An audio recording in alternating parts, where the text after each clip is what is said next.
Hello ಮಕ್ಕಳೇ, ಹೇಗಿದ್ದೀರಾ? ಎಲ್ರು ಚೆನ್ನಾಗಿದ್ದೀರಾ ಅಲ್ವಾ? ಇವತ್ ನಾವೇನ್ ಮಾಡೋಣ? ಗಣಿತದಲ್ಲಿ ಬರುವಂತ ಮತ್ತೊಂದು ಅಧ್ಯಾಯ, ಹೌದಾ? ಮತ್ತೊಂದು ಅಧ್ಯಾಯದಲ್ಲಿ ಯಾವ್ದದು? ಒಂದ್ ನಿಮಿಷ. ಎಸ್, ಮೇಲ್ಮೈ ವಿಸ್ತೀರ್ಣಗಳು ಮತ್ತು ಘನಫಲ ಅಂತ ಒಂದು ಅಧ್ಯಾಯ ಇದೆ, ಹೌದಲ್ವಾ? ಹಾಗಾದ್ರೆ ನಾವ್ ಈಗಾಗ್ಲೇ ಈ ಒಂದು ಅಧ್ಯಾಯದ ಮೇಲೆ ಏನೇನ ಇದ್ರಲ್ಲಿ ಬರುತ್ತೆ ಅನ್ನೋದನ್ನ ನಾವು ತಿಳ್ಕೊಂಡಿದೀವಿ. ಸೊ ಮೇಲ್ಮೈ ವಿಸ್ತೀರ್ಣಗಳು ಅಂತಂದ್ರೆ ಏನು? ಪಾರ್ಶ್ವ ಮೇಲ್ಮೈ ವಿಸ್ತೀರ್ಣ, ಪೂರ್ಣ ಮೇಲ್ಮೈ ವಿಸ್ತೀರ್ಣ, ಘನಫಲ, ಹೌದಾ? ಸೊ ಪಾರ್ಶ್ವ ಮೇಲ್ಮೈ ವಿಸ್ತೀರ್ಣ ಅಂದ್ರೆ ಏನು, ಪೂರ್ಣ ಮೇಲ್ಮೈ ವಿಸ್ತೀರ್ಣ ಅಂದ್ರೆ ಏನು, ಘನಫಲ ಅಂತಂದ್ರೆ ಏನು ಅಂತ ನಮಗ್ ಗೊತ್ತಿದೆ. ಹಾಗಾದ್ರೆ ಯಾವ ಯಾವ ಒಂದು ಆಕೃತಿಯಲ್ಲಿ ನಾವು ಈ ಒಂದು ಮೇಲ್ಮೈ ವಿಸ್ತೀರ್ಣಗಳು ಮತ್ತು ಘನಫಲವನ್ನ ನೋಡ್ತೀವಿ ಈ ಒಂದು ಅಧ್ಯಾಯದಲ್ಲಿ ಅಂತ ಅಂದ್ರೆ, ಸೊ ಸಿಲಿಂಡರ್ ನೋಡ್ತೀರಾ, ನೆಕ್ಸ್ಟ್ ಯಾವ್ದು ನೋಡ್ತೀರಾ? ಆಯತಘನ ನೋಡ್ತೀರಾ, ಘನ ನೋಡ್ತೀರಾ, ಶಂಕು ನೋಡ್ತೀರಾ, ಹೌದಲ್ವಾ? ಹಾಗೆ ಗೋಳ, ಅರ್ಧಗೋಳ. ಸೊ ಈ ಎಲ್ಲದರ ಒಂದು ಮೇಲ್ಮೈ ವಿಸ್ತೀರ್ಣ, ಪಾರ್ಶ್ವ ಮೇಲ್ಮೈ ವಿಸ್ತೀರ್ಣ, ಪೂರ್ಣ ಮೇಲ್ಮೈ ವಿಸ್ತೀರ್ಣ, ಹಾಗೆ ಘನಫಲವನ್ನ ನಾವು ನೋಡ್ತೀವಿ. ಇಲ್ಲಿ ನಮಗೆ ಕೆಲವೊಂದು ಸೂತ್ರಗಳು ಬರುತ್ತೆ. ಈ ಒಂದು ಚಾಪ್ಟರ್ ಅಲ್ಲಿ ಮುಖ್ಯವಾಗಿ ನಾವು ನೆನಪಿಟ್ಕೋಬೇಕಾಗಿದ್ದು ಏನಂದ್ರೆ ಸೂತ್ರಗಳು, ಹೌದಲ್ವಾ? ಆ ಒಂದು ಸೂತ್ರಗಳ ಮೇಲೆನೆ ನಾವು 2 ಅಂಕಗಳಿಗೆ ಪ್ರಶ್ನೆಗಳು ಬರುತ್ತೆ, 3 ಅಂಕಗಳಿಗೆ ಬರುತ್ತೆ, 4 ಅಂಕಗಳಿಗೆ ಬರುತ್ತೆ. 1 ಅಂಕಗಳಿಗೆ ಅಂತೂ ಸೂತ್ರಗಳು ಹೆಚ್ಚಾಗಿ ಎಲ್ಲಾ ಸೂತ್ರಗಳು ನಮಗೆ ಬರೋದು 1 ಅಂಕದಲ್ಲಿ. ಓಕೆ, ಹಾಗಾದ್ರೆ ಸೂತ್ರಗಳನ್ನ ಕರೆಕ್ಟ್ ಆಗಿ ನಾವು ತಿಳ್ಕೊಂಡಿರ್ಬೇಕು, ಅದನ್ನ ನಾವು ಪ್ರಾಕ್ಟೀಸ್ ಮಾಡಿ ಮಾಡಿ ನೆನ್ಪಿಟ್ಕೋಬೇಕು, ಹೌದಲ್ವಾ? ಹಾಗಾದ್ರೆ ನೋಡೋಣ ಯಾವ ಯಾವ ಒಂದು ಆಕೃತಿಯ ಪಾರ್ಶ್ವ ಮೇಲ್ಮೈ ವಿಸ್ತೀರ್ಣ, ಪೂರ್ಣ ಮೇಲ್ಮೈ ವಿಸ್ತೀರ್ಣ ಮತ್ತು ಘನಫಲ ಏನಾಗಿರುತ್ತೆ ಅಂತ ನೋಡೋಣ. ಸೊ ಕ್ಯೂಬ್ ಅಂತ ಇದೆ. ಕ್ಯೂಬ್ ಅಂದ್ರೆ ಘನ, ನಿಮ್ಗೆಲ್ಲ ಗೊತ್ತಿದೆ, ಹೌದಲ್ವಾ? ಈ ಘನಕ್ಕೆ ಎಷ್ಟು ಮುಖಗಳಿರತ್ತೆ? 6 ಮುಖಗಳು ಇರತ್ತೆ. ಇದನ್ನ ಷಣ್ಮುಖಿ ಅಂತಾನೂ ಕರೀತಾರೆ, ಹೌದಲ್ವಾ? ಸೊ ಇಲ್ಲಿ ಇದು ವಾಲ್ಯೂಮ್. ವಾಲ್ಯೂಮ್ ಅಂದ್ರೆ ಘನಫಲ, ನೆನ್ಪಿಟ್ಕೊಡ್ರಿ. ವಾಲ್ಯೂಮ್ ಅಂತಂದ್ರೆ ಘನಫಲ,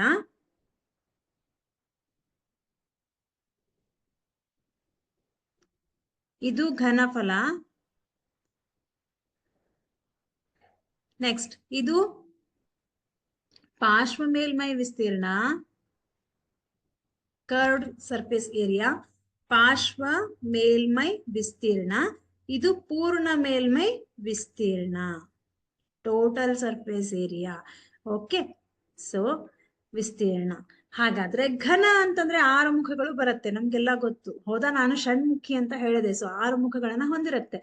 ಇಲ್ಲಿ ಘನಫಲ ಏನಾಗಿರುತ್ತೆ? ಘನಫಲ ಅಂತ ಯಾವುದಕ್ಕೆ ಕರಿತೀರಾ?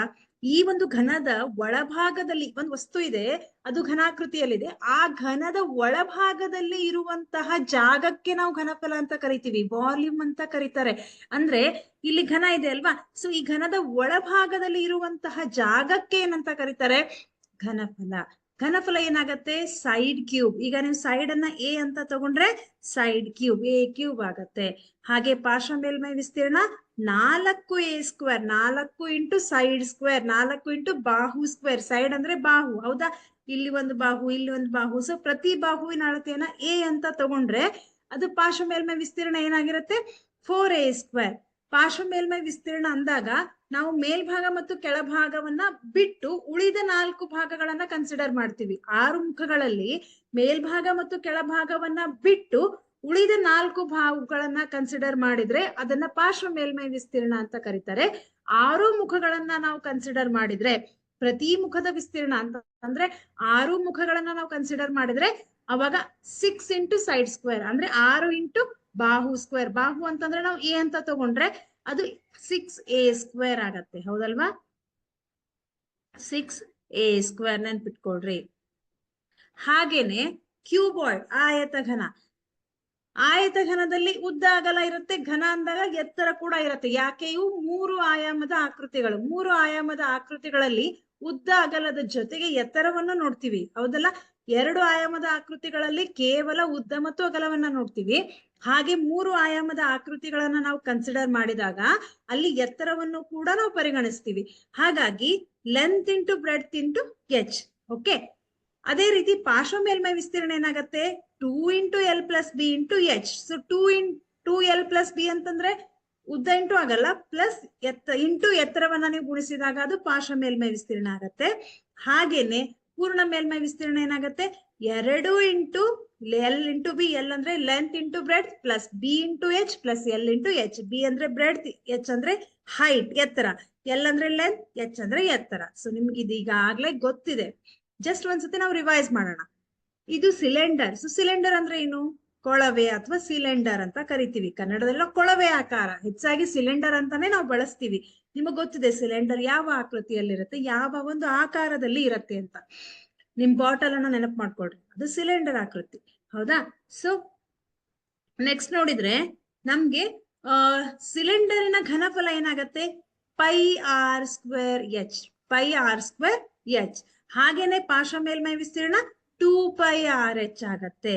ಹಾಗೆ ಪೂರ್ಣ ಮೇಲ್ಮೈ ವಿಸ್ತೀರ್ಣ 2 pi R into H plus 2 pi R square. ನೀವೇನಾದ್ರೂ 2 ಪೈ ಆರ್ ಅನ್ನ ಕಾಮನ್ ಆಗಿ ತೆಗೆದ್ರೆ ಏನ್ ಉಳಿಯುತ್ತೆ? H plus R. Right? So ಇಲ್ಲಿ ಎಚ್ ಉಳಿತು, ಇಲ್ಲಿ ಆರ್ ಸ್ಕ್ವೇರ್ ಇದೆ. ಸೊ ಒಂದು ಆರ್ ಅನ್ನ ಹೊರಗೆ ತೆಗಿತೀರಾ, 2 pi R into R plus H ಅಂತಾದ್ರೂ ಬರಿಬಹುದು, ಎಚ್ ಪ್ಲಸ್ ಆರ್ ಅಂತಾದ್ರೂ ಬರಿಬಹುದು. ಹಾಗೆ ಕೋನ. ಕೋನ್ ಅಂದ್ರೆ ಶಂಕು. ಇದೇನಿದು? ಶಂಕು. ಇದು ಕೊಳವೆ ಅಥವಾ ಸಿಲಿಂಡರ್ ಅಂತ ಕರಿತೀವಿ. ಇದು ಆಯತ ಘನ.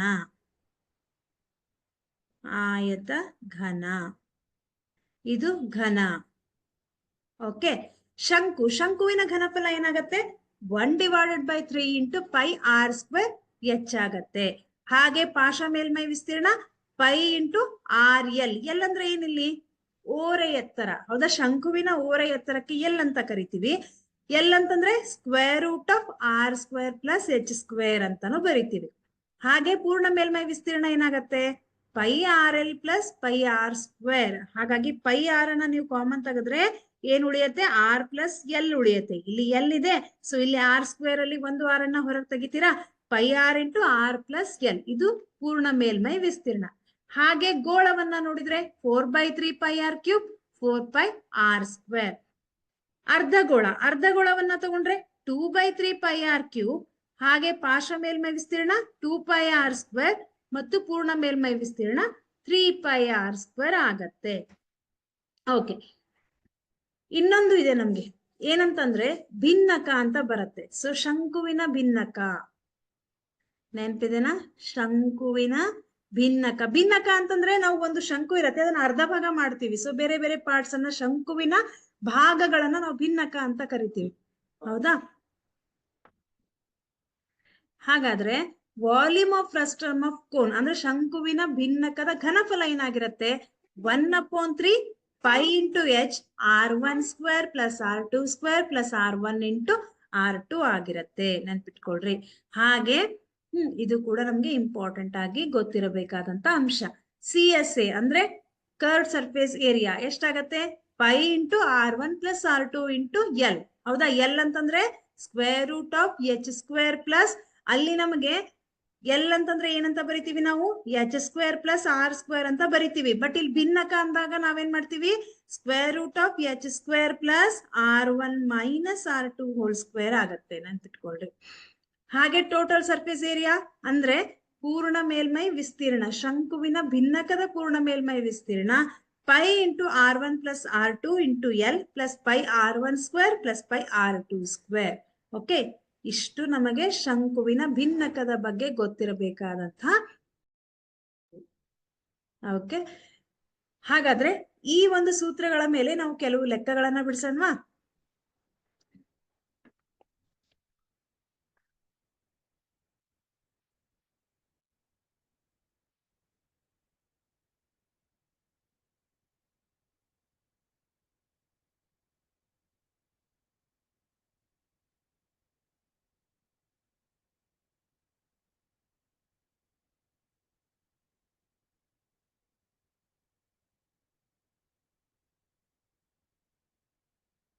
ಎಸ್. ಮೊದಲನೇ ಲೆಕ್ಕ ಏನಂತ ಹೇಳತ್ತೆ? ಒಂದು ಸಿಲಿಂಡರಿನ ಘನಫಲವು 300 ಮೀಟರ್ ಕ್ಯೂಬ್ ಆಗಿದೆ. ಸಿಲಿಂಡರ್ ನಷ್ಟೇ ಪಾದದ ತ್ರಿಜ್ಯ ಮತ್ತು ಎತ್ತರವಿರುವ ಒಂದು ಶಂಕುವಿನ ಘನಫಲ. ಅಂದ್ರೆ ಸಿಲಿಂಡರ್ ಮತ್ತು ಶಂಕು. ಹೌದಾ? ಸಿಲಿಂಡರಿನ ಘನಫಲ ಕೊಟ್ಟಿದ್ದಾರೆ, ಸಿಲಿಂಡರ್ ನಷ್ಟೇ ಪಾದದ ತ್ರಿಜ್ಯ ಮತ್ತು ಎತ್ತರ ಇದೆ. ಅಂದ್ರೆ ಎಚ್ ಮತ್ತು ಆರ್ ಎಷ್ಟಿದೆ? ಸಿಲಿಂಡರ್ ಎಷ್ಟಿದೆ? ಶಂಕುವಿಂದು ಅಷ್ಟೇ ಇದೆ. ಹಾಗಾದ್ರೆ ಶಂಕುವಿನ ಘನಫಲವನ್ನ ಕೇಳಿದ್ದಾರೆ. ಸೊ ನಾವೇನ್ ಮಾಡ್ತೀವಿ? ಹೇಗ್ ಬಿಡಿಸ್ತೀರಾ ಇದನ್ನ? ಶಂಕುವಿನ ಘನಫಲ ಇಸ್ ಈಕ್ವಲ್ ಟು ಘನಫಲ ಈಸ್ ಈಕ್ವಲ್ ಟು 1/3 ಸಿಲಿಂಡರ್ನ ಘನಫಲ. ಹೌದಾ?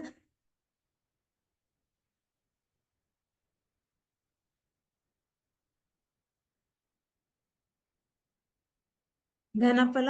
ಸೊ ನಮ್ಗೆ ಸಿಲಿಂಡರ್ನ ಘನಫಲ ಎಷ್ಟಂತ ಕೊಟ್ಟಿದ್ದಾರೆ? 300 ಅಂತ ಕೊಟ್ಟಿದ್ದಾರೆ. ಸೊ ಡೈರೆಕ್ಟ್ ಆಗಿ ನಾವು ಬರ್ಕೋಬಹುದು 1/3 ಇಂಟು ಸಿಲಿಂಡರ್ನ ಘನಫಲ 300. ಸಾರಿ 300. 3 1 0 0 ಎಷ್ಟು ಬಂತು? 100 ಅಂತ ಬಂತು. ಹಾಗಾದ್ರೆ ಶಂಕುವಿನ ಘನಫಲ ಎಷ್ಟಾಗತ್ತೆ? 100 ಮೀಟರ್ ಕ್ಯೂಬ್. ಇಲ್ಲಿ ನಮ್ಗೆ ಶಂಕುವಿನ ಘನಫಲ ಇಸ್ ಈಕ್ವಲ್ ಟು ಸಿಲಿಂಡರ್ನ ಘನಫಲ ಅಂತ ಕೊಟ್ಟಿದ್ದಾರೆ. ಹಾಗಾಗಿ ನಾವು 1/3 ಇಂಟು ಸಿಲಿಂಡರ್ನ ಘನಫಲ ಅಂತ ಮಾಡ್ತೀವಿ.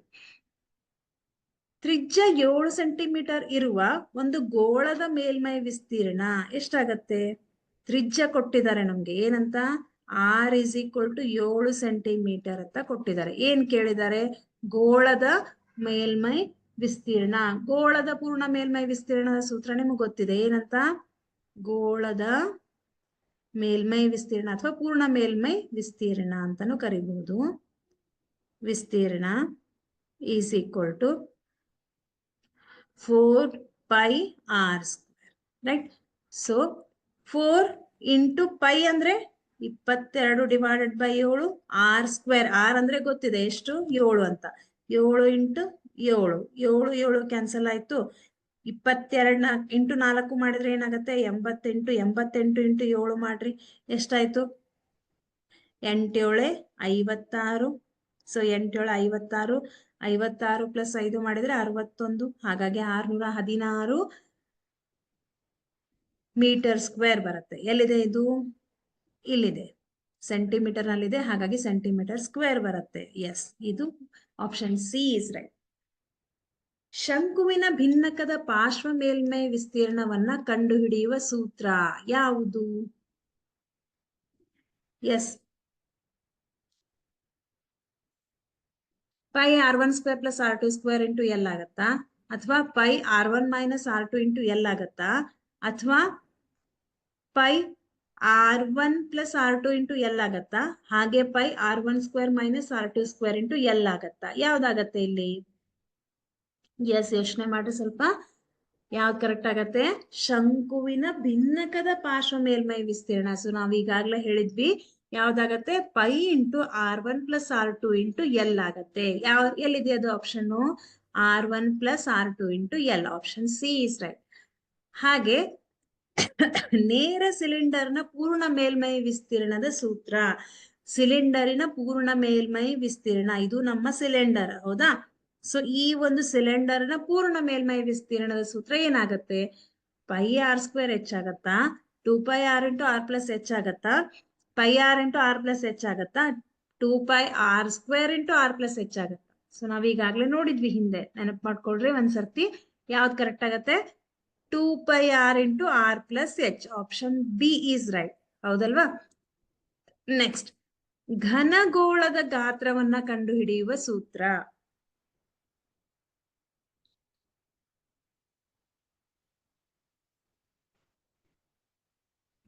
ಘನಗೋಳದ ಗಾತ್ರವನ್ನ, ಗಾತ್ರ ಅಂತಂದ್ರೆ ಏನು? ಘನಫಲ. ಘನಫಲ ಅಂದ್ರೆ ಗಾತ್ರ, ನೆನ್ಪಿಟ್ಕೊಳ್ರಿ. ಇದನ್ನ ವಾಲ್ಯೂಮ್ ಅಂತ ಕರೀತಾರೆ, ಗಾತ್ರ ಅಂತ ಕರೀತಾರೆ, ಅಥವಾ ಘನಫಲ ಅಂತ ಕರೀತಾರೆ. ಹಾಗಾದ್ರೆ ಘನಗೋಳದ ಘನಫಲವನ್ನ ಕಂಡುಹಿಡಿಯುವ ಸೂತ್ರ ಯಾವುದು? 2/3 pi R cube, 1/3 pi R cube, ಅಥವಾ 4/3 pi R cube, 1/3 pi R square. ಯಾವ್ದು ಕರೆಕ್ಟ್ ಆಗತ್ತೆ? 4/3 ಪೈ ಆರ್ ಕ್ಯೂಬ್. ಹೌದಲ್ವಾ? ಯಾಕೆ? ಘನಫಲ, ಗೋಳದ ಗಾತ್ರವನ್ನ, ಗೋಳದ ಘನಫಲವನ್ನ ಕಂಡು ಹಿಡಿಯುವ ಸೂತ್ರ 4/3 ಪೈ ಆರ್ ಕ್ಯೂಬ್. ಶಂಕುವಿನ ಓರೆ ಎತ್ತರ ಎಲ್, ಓಕೆ, ನೇರ ಎತ್ತರ ಎಚ್ ಮತ್ತು ತ್ರಿಜ್ಯ ಆರ್. ಅಂದ್ರೆ ಶಂಕುವಿನ ಓರೆ ಎತ್ತರವನ್ನ ಎಲ್ ಅಂತ ಕರಿತೀವಿ, ನೇರ ಎತ್ತರ ಎಚ್ ಅಂತ ಕರೀತಾರೆ, ತ್ರಿಜ್ಯವನ್ನ ಆರ್. ಈ ಮೂರು ಗೊತ್ತಿದ್ದಾಗ ಅವುಗಳ ನಡುವಿನ ಸರಿಯಾದ ಗಣಿತೀಯ ಸಂಬಂಧ ಏನಾಗಿರುತ್ತೆ? L square is equal to H square plus R square ಆಗತ್ತಾ? ಅಥವಾ L square is equal to H square minus R square ಆಗತ್ತಾ? L square is equal to R square minus H square ಆಗತ್ತಾ? ಹಾಗೆ L is equal to H square plus R square ಆಗತ್ತಾ? Yes ಏನಾಗಿರುತ್ತೆ, L square is equal to H square plus R square. ಅದನ್ನೇ ನಾವು ಮುಂದೆ ಹೇಗ್ ಬರಿತೀವಿ, square root of H square plus R square ಅಂತ ಬರಿತೀವಿ. ಹಾಗಾಗಿ ಯಾವಾಗ ನಮಗೆ ಓರ ಎತ್ತರ ಮತ್ತು ನೇರ ಎತ್ತರ, ಓರ ಎತ್ತರ ಅಂತಂದ್ರೆ ಎಲ್ ಅಂತ ಕರೀತಾರೆ, ಓಕೆ, ಆಮೇಲೆ ಇದು ಎಚ್ ಅಂದ್ರೆ ನೇರ ಎತ್ತರ ಮತ್ತು ಆರ್ ತ್ರಿಜ್ಯ, ಇವುಗಳ ಸಂಬಂಧವನ್ನ ಕೇಳಿದ್ರೆ L square is equal to H square plus R square, option A is right.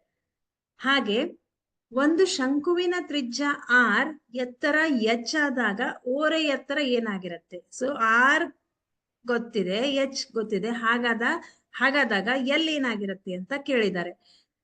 ಅವಾಗ root of H square minus R square correct ಆಗತ್ತಾ, ಅಥವಾ R square minus H square correct ಆಗತ್ತಾ, square root of H square plus R square correct ಆಗತ್ತಾ, ಅಥವಾ square root of, ಇದಂತೂ ಅಲ್ಲ, ಪಕ್ಕಾ ಅಲ್ಲ, ಹೌದಾ? ಹಾಗಾದ್ರೆ ಈ ಮೂರರಲ್ಲಿ ಯಾವುದು? ನಮ್ಗೆ ಎಚ್ ಗೊತ್ತಿದೆ, ಆರ್ ಗೊತ್ತಿದೆ, ಸೊ ಓರ ಎತ್ತರ ಎಲ್ ಇಸ್ ಈಕ್ವಲ್ ಟು ಏನಾಗತ್ತೆ, H square plus R square ಆಗುತ್ತೆ. ನಾವು ಹಿಂದಿನ ಲೆಕ್ಕದಲ್ಲೂ ಕೂಡ ನೋಡಬಹುದು, L square is equal to H square plus R square. ಹಾಗಾದ್ರೆ ಎಲ್ ಏನಾಗಿರುತ್ತೆ, H square plus R square. Square root of L square ಅಂದ್ರೆ ಸ್ಕ್ವೇರ್ ರೂಟ್ ಇರಲ್ಲ, ಎಲ್ ಅಂದ್ರೆ ಸ್ಕ್ವೇರ್ ರೂಟ್ ಹಾಕ್ತಾರೆ. ಯಾಕೆ ಅಂದ್ರೆ ನಾವು ಈ ಸ್ಕ್ವೇರ್ ಅನ್ನ ತೆಗಿಬೇಕು, ಸ್ಕ್ವೇರ್ ಅನ್ನ ತೆಗಿಬೇಕಾದ್ರೆ ನಾವು ಸ್ಕ್ವೇರ್ ರೂಟ್ ಹಾಕ್ತಿವಿ. ಸ್ಕ್ವೇರ್ ರೂಟ್ ಅಂದ್ರೆ ಕೇವಲ ಎಲ್ ಬೇಕಂತಂದ್ರೆ square root of H square plus R square ಅಂತ ಆಗತ್ತೆ.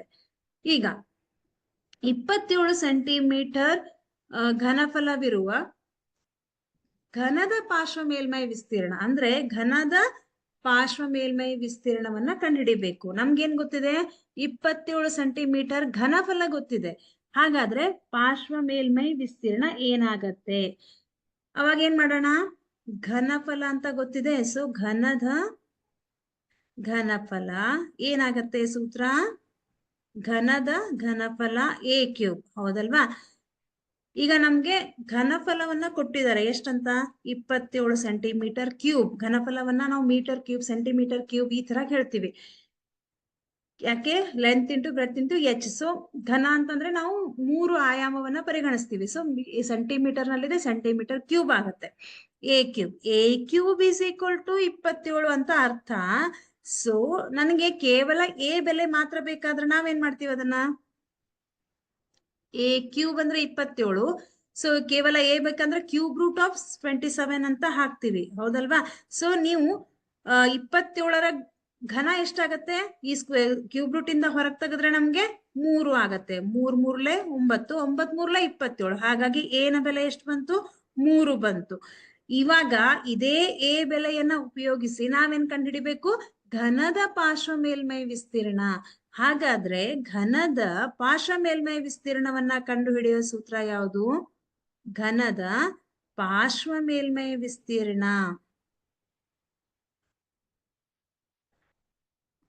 ಮೇಲ್ಮೈ ವಿಸ್ತೀರ್ಣವನ್ನ ಕಂಡುಹಿಡಿಯುವ ಸೂತ್ರ ಯಾವುದು, 4a ಸ್ಕ್ವೇರ್. ಸೊ ಪಾರ್ಶ್ವ ಮೇಲ್ಮೈ ಅಂದಾಗ 4a ಸ್ಕ್ವೇರ್ ಆಗತ್ತೆ, ಪೂರ್ಣ ಮೇಲ್ಮೈ ಅಂದಾಗ 6a ಸ್ಕ್ವೇರ್ ಆಗತ್ತೆ. ಸೊ 4 ಇಂಟು ಎ ಬೆಲೆ ಎಷ್ಟಿದೆ, 3, 3ರ ವರ್ಗ, ಓಕೆ. 4 ಇಂಟು 3, 3ಲೆ 9, 9 4ಲೆ 36. ಈಗ ನಾವು ಏನನ್ನ ಕಂಡುಹಿಡಿತಾ ಇದ್ದೀವಿ, ಪಾರ್ಶ್ವ ಮೇಲ್ಮೈ ವಿಸ್ತೀರ್ಣವನ್ನ ನಾವು ಸೆಂಟಿಮೀಟರ್ ಸ್ಕ್ವೇರ್, ಮೀಟರ್ ಸ್ಕ್ವೇರ್ ಅಂತ ಹೇಳ್ತೀವಿ.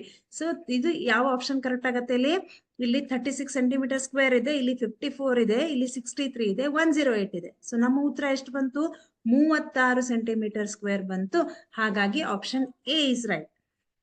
ನೆಕ್ಸ್ಟ್, 6 ಸೆಂಟಿಮೀಟರ್ ತ್ರಿಜ್ಯವಿರುವ ಒಂದು ಗೋಳವನ್ನ ಕರಗಿಸಿ 6 ಸೆಂಟಿಮೀಟರ್ ತ್ರಿಜ್ಯ, ಎಚ್ ಸೆಂಟಿಮೀಟರ್ ಎತ್ತರವಿರುವ ಶಂಕುವಾಗಿ ಪರಿವರ್ತಿಸಿದಾಗ, ಇಲ್ಲಿ ಸರಿಯಾದ ಆಯ್ಕೆ ಅಂದ್ರೆ ಇಲ್ಲಿ ಒಂದು ಗೋಳ ಇದೆ, ಆ ಗೋಳದ ತ್ರಿಜ್ಯ ಏನಾಗಿದೆ, ಒಂದು ಗೋಳ ಇದೆ ಅಂತ ತಿಳ್ಕೊಡಿ, ಸ್ಪಿಯರ್, ವೃತ್ತ ಅಲ್ಲ ಇದು ಗೋಳ, ಓಕೆ. ಗೋಳದ ತ್ರಿಜ್ಯ ಆರ್ ಇದೆ, ಎತ್ತರ ಹೆಚ್ಚಿದೆ, ಹೌದಾ? 6 ಸೆಂಟಿಮೀಟರ್ ತ್ರಿಜ್ಯವಿರುವ ಗೋಳವನ್ನ ಕರಗಿಸಿ, ಆರ್ ಇರುವುದನ್ನ ಕರಗಿಸಿ ಮತ್ತೆ ನಾವೇನ್ ಮಾಡ್ತೀವಿ, 6 ಸೆಂಟಿಮೀಟರ್ ತ್ರಿಜ್ಯ, ಎಚ್ ಸೆಂಟಿಮೀಟರ್ ಎತ್ತರವಿರುವ ಶಂಕುವಾಗಿ ಪರಿವರ್ತಿಸಿದಾಗ ಯಾವ ಆಯ್ಕೆ ಕರೆಕ್ಟ್ ಆಗತ್ತೆ ನೋಡ್ರಿ. 4/3 pi R cube is equal to 1/3 pi R cube H, ಅಥವಾ 4/3 pi R cube 1/3 pi R square H ಆಗತ್ತಾ, ಅಥವಾ 2/3 pi R cube is equal to 1/3 pi R square H ಆಗತ್ತಾ, ಅಥವಾ 1/3 pi R cube is equal to 4/3 pi R square H ಆಗುತ್ತಾ? ಯಾವ್ದು correct ಆಗತ್ತೆ ಇಲ್ಲಿ? S, ಯಾವ್ದು ಕರೆಕ್ಟ್ ಆಗತ್ತೆ? ಯೋಚನೆ ಮಾಡ್ರಿ ಸ್ವಲ್ಪ. ನಾವು ಏನ್ ಮಾಡ್ತಾ ಇದೀವಿ? ಗೋಳವನ್ನ ಕರಗಿಸಿ ಶಂಕುವನ್ನಾಗಿ ಮಾಡ್ತಾ ಇದೀವಿ. ಸೊ ಗೋಳದ ಘನಫಲ ಏನು? 4/3 ಪೈ ಆರ್ ಕ್ಯೂಬ್, ರೈಟ್? ಶಂಕುವಿಂದು 1/3 ಪೈ ಆರ್ ಸ್ಕ್ವೇರ್ ಎಚ್. ಹಾಗಾಗಿ ಯಾವ ಉತ್ತರ ಕರೆಕ್ಟ್ ಆಗತ್ತೆ? ಈ ಒಂದು ಉತ್ತರ ಕರೆಕ್ಟ್ ಆಗತ್ತೆ. ಒಂದು ಸಿಲಿಂಡರಿನ ಪಾದದ ಸುತ್ತಳತೆ 24 ಸೆಂಟಿಮೀಟರ್, ಎತ್ತರ 8 ಸೆಂಟಿಮೀಟರ್ ಆದರೆ ಸಿಲಿಂಡರಿನ ಏನಂತ ಕೊಟ್ಟಿದ್ದಾರೆ ನಮ್ಗೆ? ಪಾದದ ಸುತ್ತಳತೆ, ಓಕೆ, 24 ಸೆಂಟಿಮೀಟರ್. ಎತ್ತರ ಎಷ್ಟಿದೆ? 8 ಸೆಂಟಿಮೀಟರ್. ಪಾದದ ಸುತ್ತಳತೆ 24 ಸೆಂಟಿಮೀಟರ್ ಆದರೆ ವಕ್ರ ಮೇಲ್ಮೈ ವಿಸ್ತೀರ್ಣ ಅಂದಾಗ ನಾವು ಸಿಲಿಂಡರಿನ ವಕ್ರ ಮೇಲ್ಮೈ ವಿಸ್ತೀರ್ಣವನ್ನ ನೆನಪು ಮಾಡ್ಕೊಳ್ಳೋಣ. ಏನಿದೆ ಸಿಲಿಂಡರ್ನ ವಕ್ರ ಮೇಲ್ಮೈ ವಿಸ್ತೀರ್ಣ? ಎಸ್, ಸಿಲಿಂಡರ್ನ ವಕ್ರ ಮೇಲ್ಮೈ ವಿಸ್ತೀರ್ಣ 2πRh, ಹೌದಲ್ವಾ? ಸಿಲಿಂಡರಿನ ವಕ್ರ ಮೇಲ್ಮೈ ವಿಸ್ತೀರ್ಣ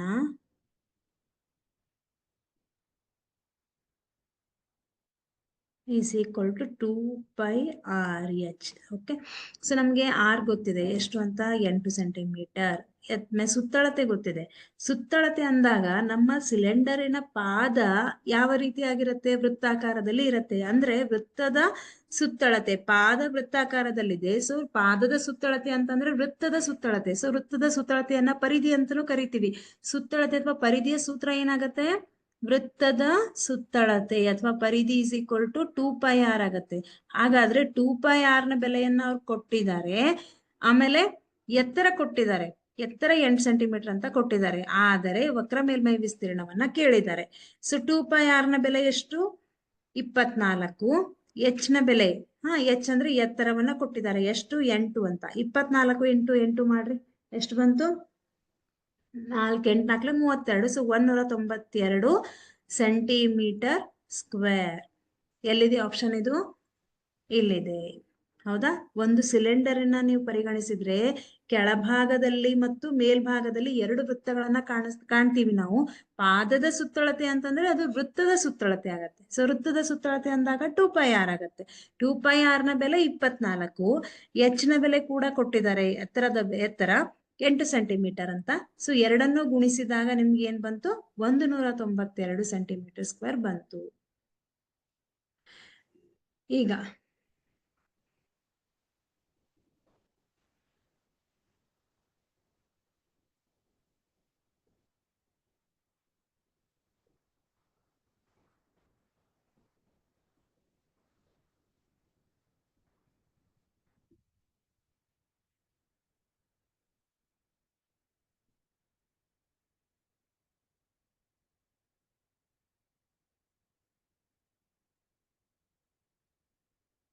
ಎರಡು ಗೋಳಗಳ ಘನಫಲಗಳ ಅನುಪಾತ 64:27 ಅಂತ ಇದೆ. ಆದರೆ ಅವುಗಳ ತ್ರಿಜ್ಯಗಳ ಅನುಪಾತವನ್ನ ಕೇಳಿದ್ದಾರೆ. ಅಂದಾಗ ನಾವೇನ್ ಮಾಡ್ತೀವಿ? ಎರಡು ಗೋಳಗಳ ಘನಫಲಗಳ ಅನುಪಾತ ಅಂದ್ರೆ, ಈಗ ಫಾರ್ ಎಕ್ಸಾಂಪಲ್ ಇದು ಒಂದು ಗೋಳ, ಇದು ಇನ್ನೊಂದು ಗೋಳ, ಹೌದಾ? ಈ ಎರಡೂ ಗೋಳಗಳ ಘನಫಲಗಳ ಅನುಪಾತವನ್ನ ಕೊಟ್ಟಿದ್ದಾರೆ. ಏನಂತ? 64:27 ಅಂತ ಕೊಟ್ಟಿದ್ದಾರೆ. ಹಾಗಾದ್ರೆ ಈ ಒಂದು ಗೋಳದ ಘನಫಲ 64, ಈ ಒಂದು ಗೋಳದ ಘನಫಲ 27. ಇವೆರಡರ ಅನುಪಾತವನ್ನ ಕೊಟ್ಟಿದ್ದಾರೆ. ಈಗ ನಾವೇನ್ ಮಾಡ್ಬೇಕು? ಈ ಘನಫಲದ ಅನುಪಾತಗಳನ್ನ ಬಳಸಿ ಅವುಗಳ ತ್ರಿಜ್ಯಗಳ ಅನುಪಾತವನ್ನ ಕಂಡುಹಿಡಿಬೇಕು. ಹೇಗ್ ಕಂಡುಹಿಡಿತೀರಾ?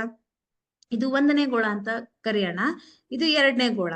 ಓಕೆ, ಸೊ ಅದಕ್ಕೆ ನಾವೇನ್ ಮಾಡೋಣ? 1ನೇ ಗೋಳವನ್ನ ಏನಂತ ಕರೆಯೋಣ? ಗೋಳದ ಘನಫಲವನ್ನ ಕಂಡುಹಿಡಿಯುವ ಸೂತ್ರ ಯಾವುದು? 4/3 ಪೈ ಆರ್ ಕ್ಯೂಬ್ ಅಂತ ಕರೆಯೋಣ. ಇದನ್ನ ಕ್ಯಾಪಿಟಲ್ ಆರ್ ಅಂತ ಕರೆಯೋಣ. ಯಾಕೆ? ಇದು 1ನೇ ಗೋಳ. ಇನ್ನೊಂದು ಗೋಳ ಇದೆ, ಅದನ್ನ ನಾವೇನ್ ಮಾಡೋಣ? 4/3 ಪೈ ಆರ್ ಕ್ಯೂಬ್. ಸೊ ಎರಡು ಗೋಳದ ಘನಫಲದ ಸೂತ್ರ ಇದು, ಹೌದಾ? ಎರಡು ಗೋಳದ ಘನಫಲವನ್ನ ಕೊಟ್ಟಿದ್ದಾರೆ ಅನುಪಾತ. ಹಾಗಾಗಿ ನಾವೇನ್ ಮಾಡೋಣ? ಮೊದಲನೇ ಗೋಳದ ಘನಫಲ ಮತ್ತು 2ನೇ ಗೋಳದ ಘನಫಲವನ್ನ ಬರ್ಕೊಂಡಿದ್ದೀವಿ. ಸೊ 1ನೇ ಗೋಳದ ಘನಫಲವನ್ನ ಕ್ಯಾಪಿಟಲ್ ಆರ್ ಅಂತ ಬರ್ಕೊಳ್ಳೋಣ, 2ನೇದು ಸ್ಮಾಲ್ ಆರ್ ಅಂತ ಬರೆಯೋಣ. 4/3 ಪೈ ಕ್ಯಾನ್ಸಲ್ ಆಯ್ತು. ಏನ್ ಉಳಿತು? R cube is equal to small R cube ಅಂತ ಉಳಿತು. ಇವಾಗ ಇಲ್ಲಿ ನಮ್ಗೆ r³ ಈಸ್ ಟು r³ ಅಂದ್ರೆ ನಮಗೆ ಈ ಎರಡು ಗೋಳಗಳ ಘನಫಲಗಳ ಅನುಪಾತ ಗೊತ್ತಿದೆ. ಏನಂತ? 64:27 ಅಂತ ಕೊಟ್ಟಿದ್ದಾರೆ. ಸೊ ನಾವಿವಾಗ ಏನ್ ಮಾಡೋಣ? ಈ ಒಂದು r ಅಂದ್ರೆ ಇದು 64 ಅಂದ್ರೆ ಮೊದಲನೇ ಗೋಳದ ಘನಫಲ 64, ಎರಡನೇದು 27. ಸೊ ಮೊದಲನೇದು ನಾವ್ ಏನಂತ ತಗೊಂಡಿದ್ವಿ? ಕ್ಯಾಪಿಟಲ್ ಆರ್ ಅಂತ ತಗೊಂಡಿದ್ವಿ. r³ ಇಸ್ ಈಕ್ವಲ್ ಟು 64, ಎರಡನೇದು small r³ is equal to 27. ಇದು ಮೊದಲನೇದು, ಇದು ಎರಡನೇ ಗೋಳದ್ದು. r³ ಇಸ್ ಈಕ್ವಲ್ ಟು 64 ಅಂದ್ರೆ r ಇಸ್ ಈಕ್ವಲ್ ಟು ಎಷ್ಟಾಗತ್ತೆ? 64 ಯಾವ ಒಂದು ಸಂಖ್ಯೆಯ ವರ್ಗ ಇದು? ಸಾರಿ, ಘನ ಇದು. ಇಲ್ಲಿ ಕ್ಯೂಬ್ ಇದೆ, ಹಾಗಾಗಿ ನಾವು ಘನವನ್ನ ಕನ್ಸಿಡರ್ ಮಾಡ್ತೀವಿ. ಹೌದಾ? ಸೊ 4 4 16, 16 4 64, ಹಾಗಾಗಿ 4ರ ಘನ ಅಂದ್ರೆ 64 ಬಂತು. 27 ಅಂದ್ರೆ r³ ಇಸ್ ಈಕ್ವಲ್ ಟು 27 ಆದ್ರೆ r ಇಸ್ ಈಕ್ವಲ್ ಟು ಏನಾಗತ್ತೆ? 27ರ ಘನ ಮಾಡಿದ್ರೆ 3 3 3 9 9 3 27. ಹಾಗಾಗಿ capital R is equal to 4 ಬಂತು, small r is equal to 3 ಬಂತು. So r is to r ಅಂತ ನೀವು ಬರೆದ್ರೆ, ಇಲ್ಲಿ ನಾವು ತ್ರಿಜ್ಯಗಳ ಅನುಪಾತವನ್ನ ಬರಿತಾ ಇದ್ದೀವಿ. 4:3. ಯಾವ ಒಂದು ಆಪ್ಷನ್ ಅಲ್ಲಿ ಇದೆ ಇದು? ಆಪ್ಷನ್ ಬಿ ನಲ್ಲಿದೆ. ಹಾಗಾಗಿ option B is right. Next, ಇದು ಸೇಮ್ ಹಂಗೆ 6 ಮಾನಗಳಷ್ಟು ತ್ರಿಜ್ಯವಿರುವ ಗೋಳವನ್ನ ಕರಗಿಸಿ 6 ಮಾನಗಳಷ್ಟು ಎತ್ತರವಿರುವ ಶಂಕುವನ್ನಾಗಿ ಪರಿವರ್ತಿಸಿದಾಗ ಆ ಶಂಕುವಿನ ಪಾದದ ತ್ರಿಜ್ಯ, ಇಲ್ಲಿ ತ್ರಿಜ್ಯವನ್ನ, ಗೋಳದ ತ್ರಿಜ್ಯವನ್ನ ಕರಗಿಸಿ 6 ಮಾನಗಳಷ್ಟು ಎತ್ತರವಿರುವ ಶಂಕುವನ್ನಾಗಿ ಪರಿವರ್ತಿಸಲಾಗಿದೆ. ಹಾಗಾದ್ರೆ ನಾವ್ ಏನ್ ಮಾಡ್ಬೇಕು? ಶಂಕುವಿನ ಪಾದದ ತ್ರಿಜ್ಯವನ್ನ ಕಂಡುಹಿಡಿಬೇಕು. ಹೇಗ್ ಕಂಡುಹಿಡಿಯೋದು? ಇಲ್ಲಿ ನಮಗೆ ಶಂಕು ಮತ್ತು ಗೋಳ ಅಂತ ಕೊಟ್ಟಿದ್ದಾರೆ. ಇಲ್ಲಿ ನಾವೇನ್ ಮಾಡ್ತಾ ಇದೀವಿ? ತ್ರಿಜ್ಯವಿರುವಂತಹ ಗೋಳವನ್ನ ಕರಗಿಸ್ತಾ ಇದ್ದೀವಿ. ಹಾಗಾಗಿ ನಾವು ಏನ್ ಮಾಡ್ತಾ ಇದ್ದೀವಿ? ಈ ಪೂರ್ತಿ ಗೋಳವನ್ನ ಕರಗಿಸಿ ಶಂಕುವನ್ನಾಗಿ ಮಾಡ್ತಾ ಇದ್ದೀವಿ. ಸೊ ಶಂಕು ಹೇಗಿರತ್ತೆ? ಹೀಗಿರತ್ತೆ. ಹಾಗಾಗಿ ನಾವು ಘನಫಲವನ್ನ ತಗೊಳ್ಳೋಣ. ಶಂಕುವಿನ ಘನಫಲ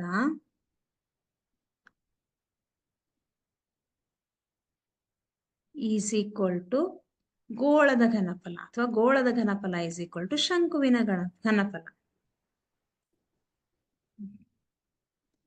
ಘನಫಲ. ಸೊ ನಾವು ಗೋಳವನ್ನ ಕರಗಿಸಿ ಶಂಕು ಮಾಡ್ತಾ ಇದ್ವಿ. ಸೊ ಫಸ್ಟ್ ನಾವು ಗೋಳನೇ ಬರ್ಕೊಳ್ಳೋಣ. ಗೋಳ ಎಷ್ಟಿದೆ? 4/3 ಪೈ r³. ಶಂಕುವಿಂದು 1/3 ಪೈ r² h. ರೈಟ್. ಇವಾಗ ಇಲ್ಲಿ ಪೈ ಕ್ಯಾನ್ಸಲ್ ಆಯ್ತು, ಪೈ ಕ್ಯಾನ್ಸಲ್ ಆಯ್ತು. ಓಕೆ,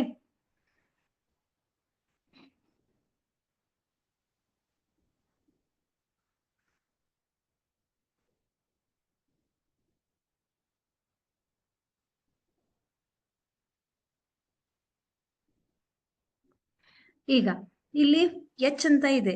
ಈಗ ಇಲ್ಲಿ 6 ತ್ರಿಜ್ಯವಿರುವ ಗೋಳವನ್ನ ಕರಗಿಸಿ ಅದೇ 6 ಮಾನಗಳಷ್ಟು ಎತ್ತರವನ್ನಾಗಿ ಮಾಡಲಾಗಿದೆ. ಅಂದ್ರೆ 6 ನಾವು ಎತ್ತರವಾಗಿ ಮಾಡಿದ್ರೆ r is equal to h ಆಗತ್ತೆ. ಸೊ ನಾವ್ ಇದನ್ನ ಏನ್ ಬರ್ಕೋಬಹುದು? 4/3 r³, 4/3 pi r³. So first ನಾವು ಕ್ಯಾನ್ಸಲ್ ಮಾಡೋದು ಬೇಡ, ಹಾಗೆ ಇಟ್ಕೊಳ್ಳೋಣ.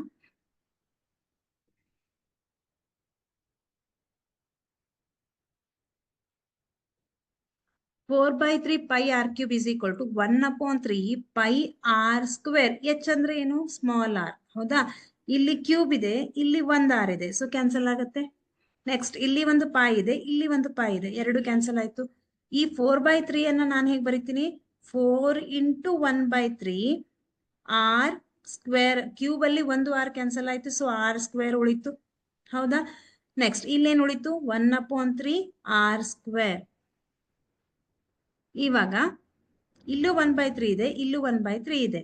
ಹಾಗಾಗಿ ಏನ್ ಉಳಿತು ನಿಮ್ಗೆ? r² is equal to 4r². ಅಥವಾ ಇದು ಹಿಂಗ್ ಬರುತ್ತೆ. ಹೇಗೆ?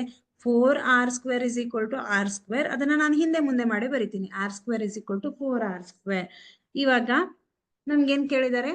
ಶಂಕುವಿನ ಪಾದದ ತ್ರಿಜ್ಯ ಅಂತ ಕೇಳಿದ್ದಾರೆ. ಅವಾಗ ಏನಾಗತ್ತೆ?